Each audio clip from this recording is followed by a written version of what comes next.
Look down at the ice in your glass. Today, it's just frozen water, something we take completely for granted. But what if I told you that not too long ago, these simple, clear cubes were so incredibly valuable, they were known as white gold. And for a brief moment in history, a single man held a ruthless monopoly over the entire world's ice supply. But there's a much darker truth. Beneath that crystal clear surface, this ice was actually a white death, a silent killer, hiding inside luxury cocktails, wiping out countless lives without a trace. Welcome to the Maverick Archive. Today, we're uncovering the brutal origins of white gold, a ruthless global cartel, and the corporate sabotage that literally froze human progress for decades. Picture the American winter in the early 19th century. No refrigerators, no air conditioning. To get even a fraction of that cold, it had to be paid for in blood. Workers marched onto freezing lakes in sub-zero temperatures, using hand saws to cut the very ice they were standing on, never knowing if it would hold their weight. One wrong step, one crack in the ice. Both men and horses would plunge to the freezing bottom and drown instantly. Ice wasn't just some common good. It was an extreme luxury, bought with sweat and lives, reserved strictly for the ultra-rich. Enter Frederic Tudor, a young man from Boston. He didn't see a business in ice out of greed. It started with death. When Tudor was younger, he traveled to the Caribbean with his brother. In the blistering 90-degree heat, both fell violently ill. Back in America, they could have easily used a cold, damp cloth or ice to break the fever. But in the Caribbean, there was nothing. No ice, no relief. Consumed by a fever burning from the inside out, his brother died right there. That utter powerlessness haunted Tudor. He swore he would find a way to ship American ice to the tropics, even if the entire world thought he was insane. In 1806, Tudor mortgaged his family's land, bought a ship, and loaded 80 tons of ice bound for the Caribbean. The Boston Gazette openly mocked him, writing, "We hope this will not prove to be a slippery speculation," and it was. When he arrived, the storage warehouses weren't even built. The ice that survived the journey was dumped directly under the scorching sun on the docks. Locals stared at it like it was an alien rock. Some even put it in warm water, thinking it would preserve it. Within days, the entire cargo melted into a puddle. Tudor lost everything. Crushed by debt, hunted by creditors, and thrown into debtor's prison twice, his life was in ruins. But Tudor refused to quit. At his absolute lowest point, he realized a truth that would change history forever. The problem wasn't that people didn't want ice. The problem was, they didn't know how good cold actually felt. He launched a brilliant new strategy. He went around giving ice to bartenders for free. He taught them how to make iced drinks and ice cream, and he figured out how to use cheap, worthless sawdust as the perfect insulation for his ships. The moment that freezing liquid touched the lips of people who had baked in the heat their entire lives, it was game over. They were instantly addicted. From a bankrupt laughingstock, Tudor rose to become a king.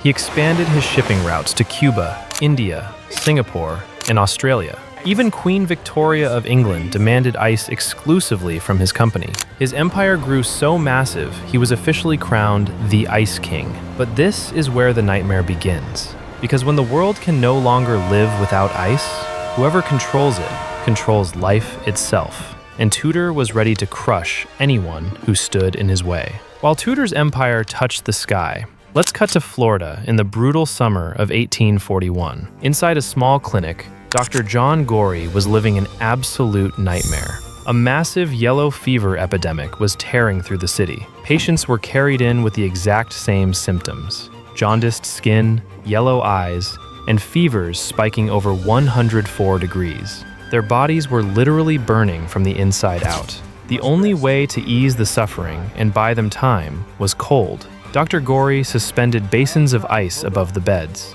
letting the chilled air sink down onto his dying patients. But there was a brutal problem. He needed hundreds of pounds of ice a day, and thanks to Tudor's monopoly, it was astronomically expensive, way too expensive for a local doctor to afford.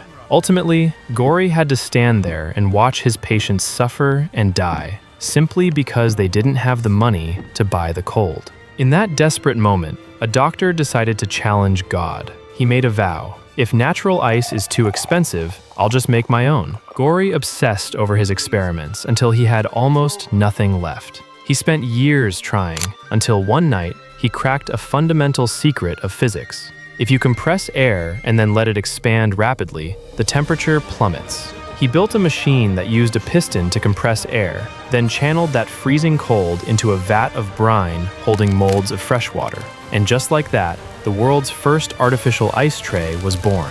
Sounds like he should be celebrated as a hero, right? But in the world of cutthroat capitalism, heroes don't last long. On the day Dr. Gorrie publicly unveiled his ice-making machine, one of Frederic Tudor's spies was sitting right there in the audience. The Ice King knew instantly. If this insane machine actually worked, his entire monopoly would collapse overnight. Tudor didn't hesitate. He pulled the ultimate cartel move, attacking from the shadows. He used his immense wealth to buy off newspapers all along the East Coast, launching a massive smear campaign against Dr. Gorrie. The media brainwashed the public, calling the doctor a lunatic and a fraud. Worse, they branded him a heretic, claiming he was trying to play God by creating his own ice. The sabotage worked perfectly. Society turned its back on Gorrie. No one dared to invest in him. Even though he successfully patented his machine, he never made a single cent from it. His life fell apart. He went bankrupt and was left drowning in debt.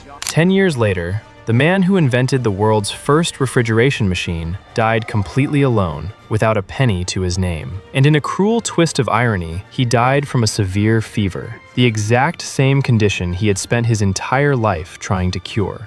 You'd think the story ends there, with the Ice King claiming total victory. But no one can stop the relentless march of progress. After Dr. Gorrie's tragic death, a Scottish engineer named James Harrison picked up exactly where he left off. Instead of using air, Harrison modified the design to use volatile liquids, what we now know as refrigerants.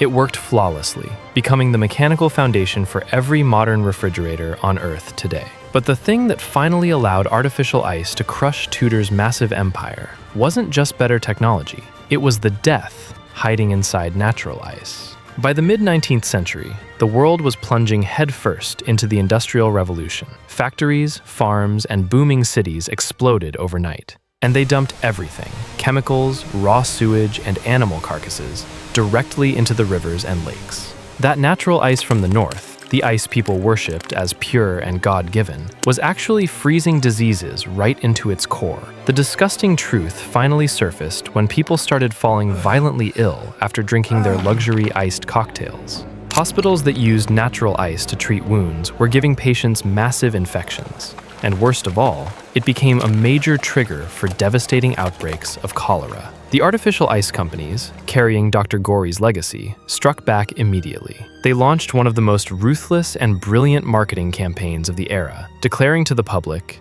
yes, our ice might not come from God, but your natural ice is going to kill you. Overnight, the image of natural ice transformed from a luxury commodity into a poisoned block nobody dared to touch.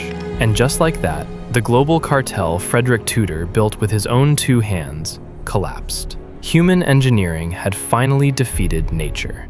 Ultimately, the story of that simple ice cube in your glass isn't just about cold. It's the story of humanity's desperate fight to control heat itself. The innovation born from the tears and genius of a defeated doctor has become the lifeblood of our modern world, transporting vaccines across continents, blood banks, storing insulin. None of this exists without the global cold chain. Even world-altering technologies like DNA testing, the Large Hadron Collider at CERN, or the James Webb Space Telescope, which is currently unlocking the secrets of the universe, rely on extreme temperature control. And it all traces back to John Gorrie's bizarre, ridiculed machine. Looking back, the spark that ignited this revolution didn't come from a wealthy capitalist or a mega corporation. It came from a single doctor, watching his patients die and simply refusing to accept that the world had to be this way. Sometimes, the people who truly change the world aren't the ones with statues built in their honor or endless wealth. They are the ordinary people,